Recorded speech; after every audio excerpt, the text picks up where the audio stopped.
আসন্ন নির্বাচনে কমনওয়েলথের সহায়তা চান প্রধান উপদেষ্টা। নির্বাচন গণভোট একসঙ্গে করায় খরচ বাড়বে বলে জানান অর্থ উপদেষ্টা। ক্ষমতায় গেলে গণমাধ্যম সংস্কারে অগ্রাধিকার দেবে বিএনপি, বললেন মির্জা ফখরুল।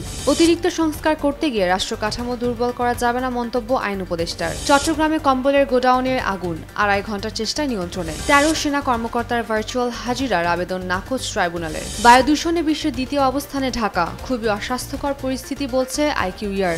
ইংলিশ চ্যানেলে আটক রাশিয়ার 2 যুদ্ধজাহাজ।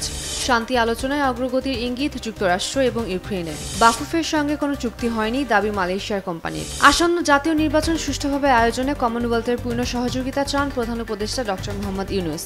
আজ অতিথি ভবন যমুনায় কমনওয়েলথ মহাসচিব শার্লি বচওয়ের সাথে এক বৈঠকে সহযোগিতা চান তিনি।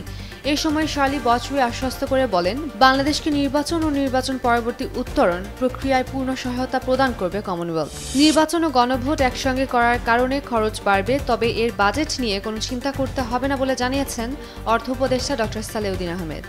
আজ সচিবালয়ে উপদেষ্টা পরিষদ কমিটির বৈঠক শেষে সাংবাদিকদের কথা বলেন তিনি। অর্থ উপদেষ্টা আরও বলেন, পৃথিবীর অনেক দেশে নির্বাচন ও গণভোট একদিনে করার ব্যবস্থা আছে। এ সময় পণ্যের দাম বাড়ানোর বিষয়ে দেশের ব্যবসায়ীদের আরও দায়িত্বশীল হওয়ার জন্য আহ্বান করেন তিনি। বিএনপি ক্ষমতায় গেলে গণমাধ্যম সংস্কারে অগ্রাধিকার দেবে বলে জানিয়েছেন বিএনপি মহাসচিব মির্জা ফখরুল ইসলাম আলমগীর। আজ চীন মৈত্রী সম্মেলন কেন্দ্রে ব্রডকাস্ট জার্নালিস্ট সেন্টার আয়োজিত সেমিনারে এ মন্তব্য করেন তিনি। বিএনপির প্রতিশ্রুতি খুবই পরিষ্কার উল্লেখ করে মির্জা ফখরুল বলেন, 31 দফায় স্পষ্ট করে বলা আছে, স্বাধীন গণমাধ্যম দেখতে চায় বিএনপি এবং সেটি গড়ে তুলতে একটি কমিশন গঠনের অঙ্গীকার করেছিলাম। তিনি আশাবাদ ব্যক্ত করে আরও বলেন, আমরা যদি জনগণের ভোটে সরকার গঠনের দায়িত্ব পাই, তাহলে নিঃসন্দেহে এই বিষয়টি অগ্রাধিকার পাবে। বাংলাদেশের সব পরিবর্তন বা সংস্কার আইনের মাধ্যমেই হয়েছে বলে মন্তব্য করেছেন আইন উপদেষ্টা আসিফ নজরুল। তিনি বলেছেন, সংস্কার বাস্তবায়ন ক্রমে এগিয়ে নিতে হবে। অতিরিক্ত সংস্কার করতে গিয়ে দুর্বল করা যাবে না রাষ্ট্রের কাঠামো।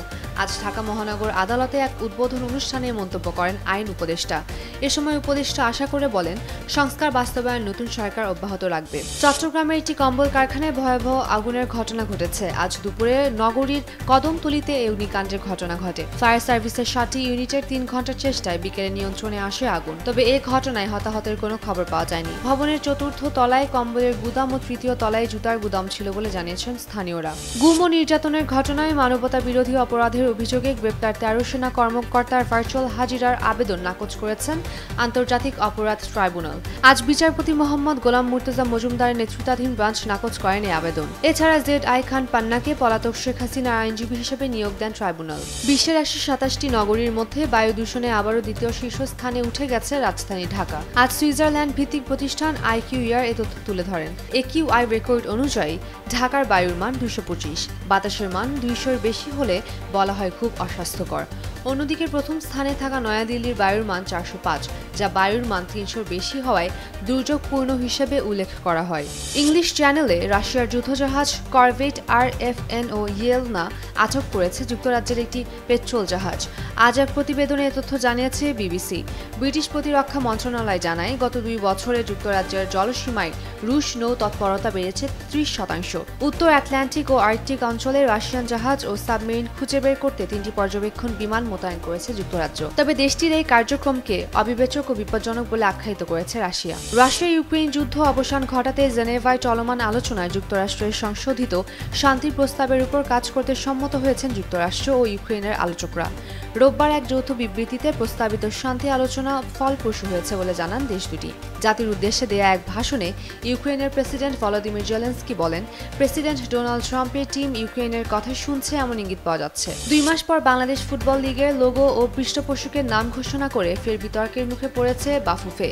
চলমান ফুটবল লিগের পৃষ্ঠপোষক হিসেবে মালয়েশিয়ার রাষ্ট্রীয় প্রতিষ্ঠান পেট্রোনাসের নাম ঘোষণা করে দেশের ফুটবলের সর্বোচ্চ এই সংস্থাটি। পেট্রোনাসের নাম ঘোষণা করতে ক্ষোভে ফেটে পড়েন মালয়েশিয়ান ফুটবল প্রেমীরা। এরপর বাফুফের সঙ্গে কোনো স্পন্সরশিপ চুক্তি হয়নি বলে দাবি করেন পেট্রোনাস। নাম বা ব্র্যান্ড ব্যবহারের জন্য কোনো অনুমোদন দেওয়া হয়নি বাফুফেকে।